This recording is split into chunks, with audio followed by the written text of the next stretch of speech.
आज जो धूप सुकून दे रही, कल इसी धूप से जलन होगी, जो यह दर्शाता है कि जीवन का हर दिन एक जैसा नहीं होता। आज दुख है तो कल सुख जरूर होगा। उस इंसान के साथ कभी गलत मत करना जिसने बुरे वक्त में आपका साथ न छोड़ा हो। अगर ऐसे इंसान के साथ छल करोगे तो पतन निश्चित है।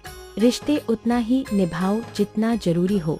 जरूरत से ज्यादा अपना समझने से लोग आपको बेवकूफ समझने लगते हैं।